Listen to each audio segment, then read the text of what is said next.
matrimonio dell'anno tra Jeff Bezos e Loren Sanchez in una Venezia blindatissima. Arrivano anche Elton John e Lady Gaga. Il sindaco Brugnaro rivela: è Venezia che ha voluto le nozze. E proseguono anche le proteste anti-Bezos e le polemiche. La deputata Scarpa ha formalizzato l'interrogazione al ministro Piantedosi su come sia stato gestito il controllo dei manifestanti a San Marco. Sempre meno medici di base, la CGIL lancia l'allarme sanità con una media di 1.500 assistiti per medico che in alcune aree supera i 1.700. Il Veneto registra uno dei carichi assistenziali più alti d'Italia. Fratelli d'Italia archivia l'Erazzar e si prepara a un'estate di febbrili trattative. I meloniani aprono un nuovo capitolo in vista delle regionali. Goletta Verde promuove la costa veneta. Tutti gli 11 monitoraggi effettuati quest'anno sono risultati entro i limiti di legge. Si annuncia un sabato da bollino rosso sul fronte del traffico. Sulla rete di autostrade Alto Adriatico potrebbero transitare più di 194.000 mezzi con possibili code verso le località balneari del Veneziano e la tangenziale di Mestre.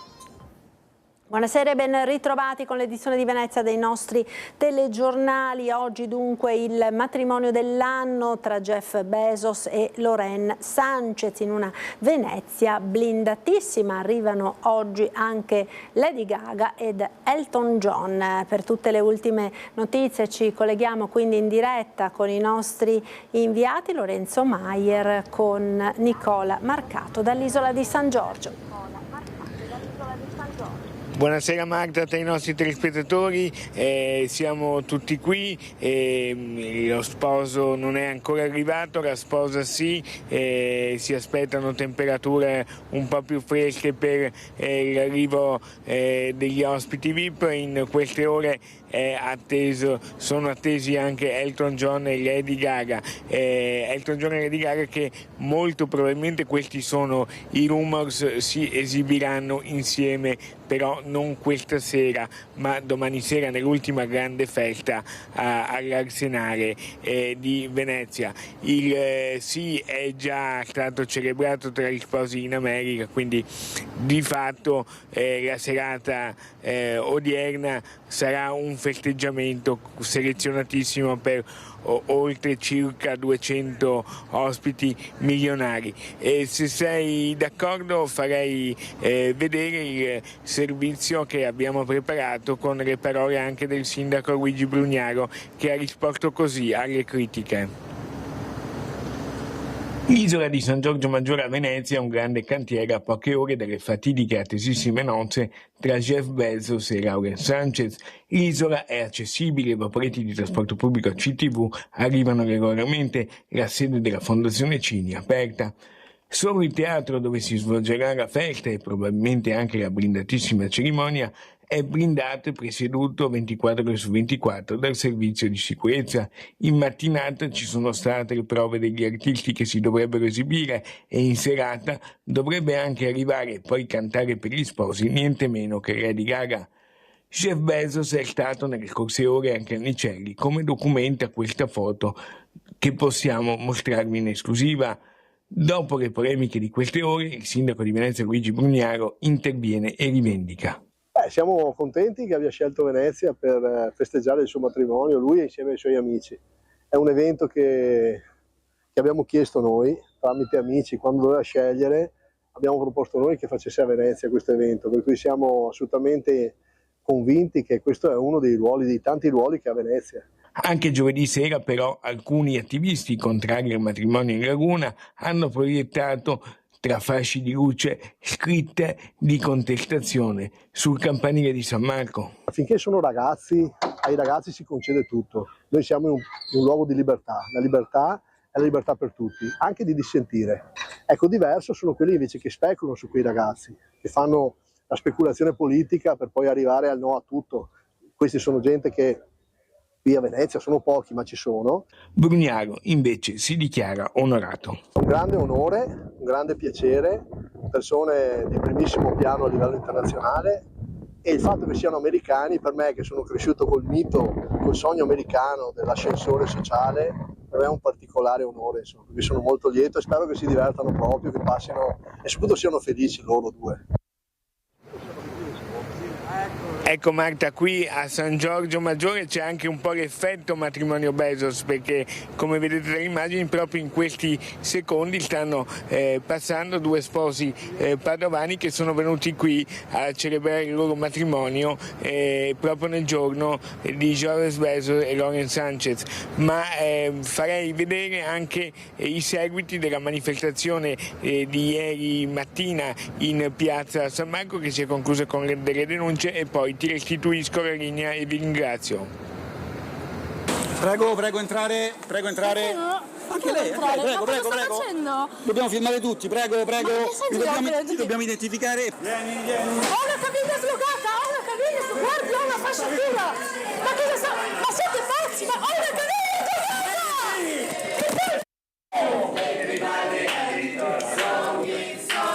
43 sono state le persone denunciate a piede libero per aver disobbedito alle indicazioni della pubblica autorità durante la manifestazione di giovedì mattina contro il matrimonio di Bezos e Lauren Sanchez in piazza San Marco a Venezia. 8 denunce anche per una manifestazione non preavvisata, 18 DASPO inflitti con il divieto di tornare a Venezia nelle prossime 48 ore, 18 multe infine per manifestanti che si sono seduti per terra in piazza San Marco. Per la deputata veneta Rachele Scarpa, però, l'azione delle forze dell'ordine sarebbe stata spropositata rispetto all'effettiva pericolosità della manifestazione. Per questo la rappresentante del Partito Democratico alla Camera dei Deputati ha inviato un'interrogazione parlamentare al Ministro degli Interni Matteo Piantedosi per capire come sia stata gestita la situazione. Ma rimane il fatto che quella manifestazione era un flash mob di breve durata, sostanzialmente non violento e pacifico, e che non stava ponendo in essere nessuna minaccia per la pubblica sicurezza. Per la Questura di Venezia invece nessun eccesso, l'operato degli agenti si è svolto nel pieno rispetto dei protocolli previsti, senza alcuna forzatura o violenza. Scarpa però insiste. Siamo in piena applicazione del decreto sicurezza e noi denunciavamo da tempo che questo sarebbe stato uno degli effetti, una delle degenerazioni di questo provvedimento. Non si può reprimere il dissenso, sostiene all'unisono anche Monica Sambo, segretaria del PD veneziana. Che penso che non sia possibile che le nostre città diventino luoghi ostili per chi vuole manifestare come la pensa pacificamente, e invece possano essere tranquillamente lo sfondo patinato di matrimoni extra lusso per i grandi ricchi del pianeta. Veneto, allarme sanità, carenza di medici e criticità crescenti nelle cure primarie. A lanciarlo è la CGIL.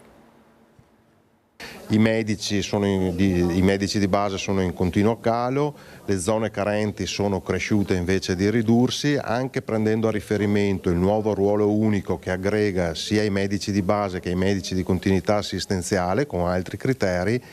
Da parte della stessa regione viene quantificata una carenza di incarichi.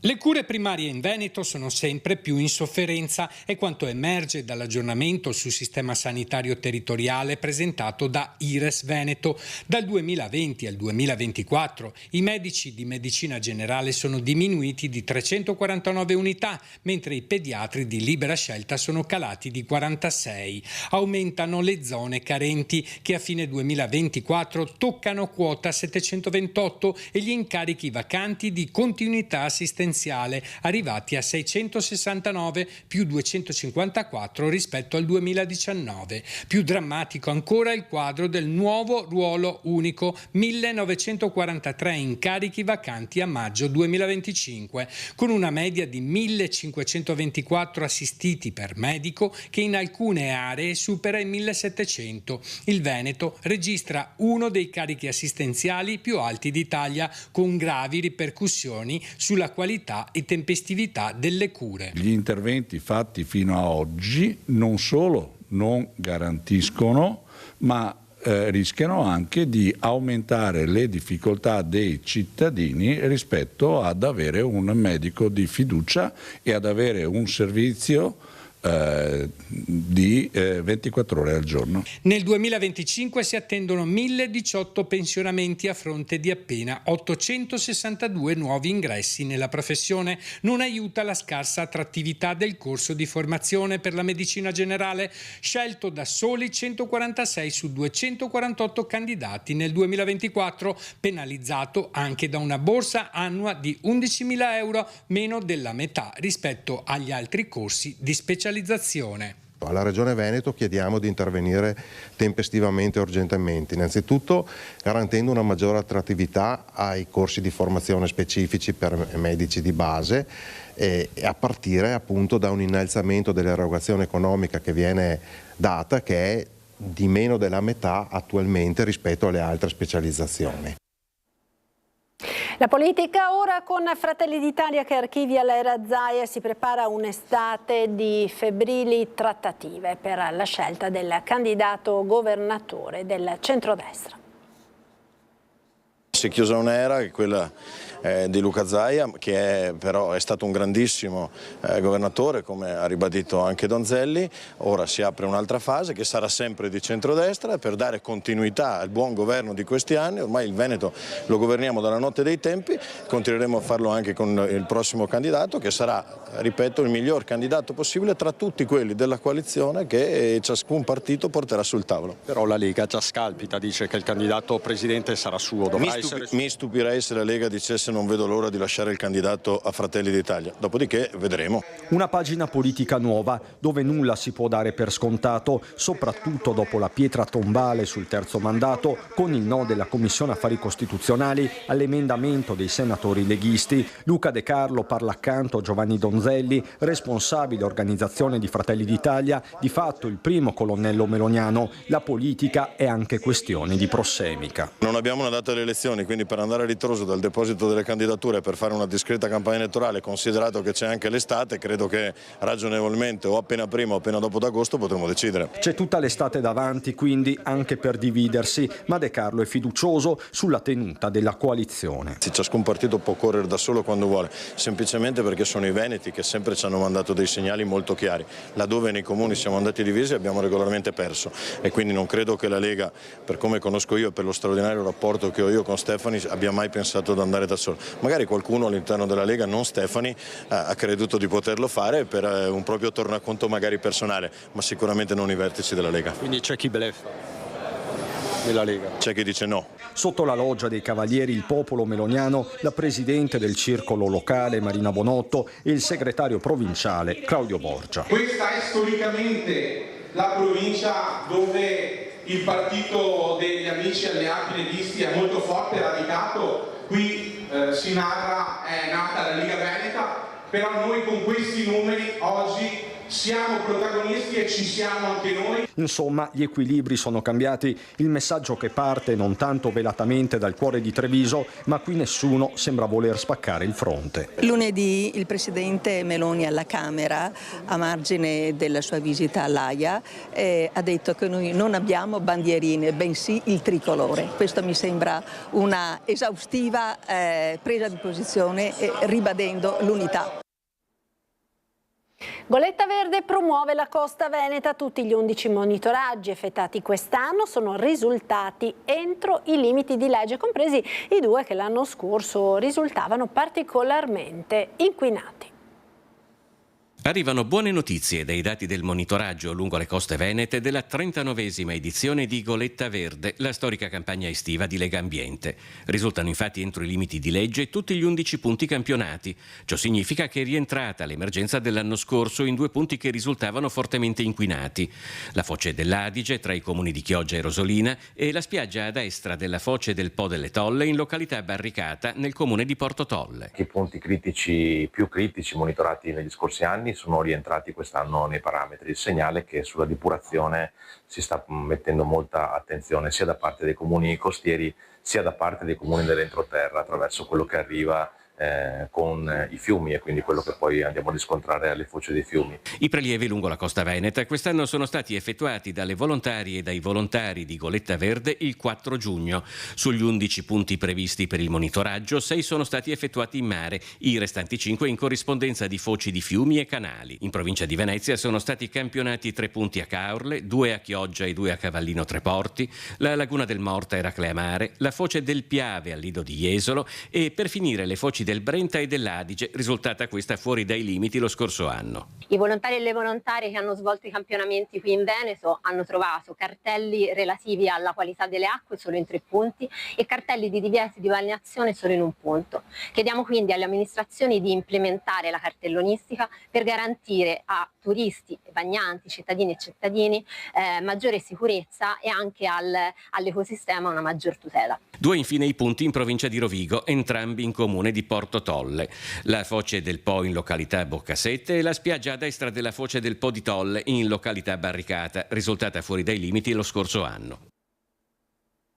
Tutti dunque diretti verso il mare, quello che sta per arrivare si preannuncia come un fine settimana da bollino rosso sul fronte del traffico. Domani sulla rete di autostrade Alto Adriatico potrebbero transitare più di 194.000 mezzi con possibili code e rallentamenti in A4 e lungo la tangenziale di Mestre, altri 169.000 transiti previsti per la giornata di domenica con possibili rallentamenti e code in entrambe le direzioni. E restiamo ancora sul litorale per vedere come sta andando la stagione a Cavallino Treporti, capitale europea del turismo plein air. Se i ponti di primavera, come Pasqua e il 1° maggio, avevano già fatto registrare un'occupazione superiore al 50%, le festività tedesche di Pentecoste, Ascensione e Corpus Domini hanno fatto impennare l'occupazione media all'83%, l'1-2% in più rispetto allo stesso periodo dell'anno scorso. A Cavallino Treporti la stagione 2025 è iniziata con la conferma del richiamo verso i consolidati flussi turistici da Germania, Austria e Svizzera. Si sta aprendo anche una nuova tendenza che è quella del mercato dell'Est Europa, quindi Polonia, Repubblica Ceca, che sono mercati interessanti e che vedono nel turismo all'aria aperta un mercato di interesse. I dati previsionali per luglio e agosto indicano una sostanziale stabilità rispetto al 2024. Quella che si nota nel corso degli anni è però una trasformazione nei comportamenti dei turisti. Una tendenza che vediamo è che i periodi si stanno un po' accorciando rispetto agli anni passati, i decenni anche passati, i periodi di vacanza diventano sempre più brevi e magari ripetuti nel corso della stessa estate. Le stesse persone magari vengono più volte durante la stessa stagione. Il 2025 è un anno speciale per Cavallino Treporti, che celebra i 70 anni di turismo, una storia in cui si è anche riusciti a trasformare i problemi in opportunità. Mi viene in mente il periodo delle alghe degli anni fine anni 80, che però ha visto la nascita all'interno delle strutture di importanti parchi acquatici e quindi di una evoluzione. Ricordiamo tutti il periodo del Covid più recente, ma anche lì ha visto una riscoperta proprio del nostro tipo di vacanza per la ricerca dell'aria aperta e degli spazi che la nostra offerta caratterizza. È tutto per l'edizione di Venezia, grazie per essere stati con noi. Subito dopo la sigla, come sempre, il nostro meteo. Arrivederci.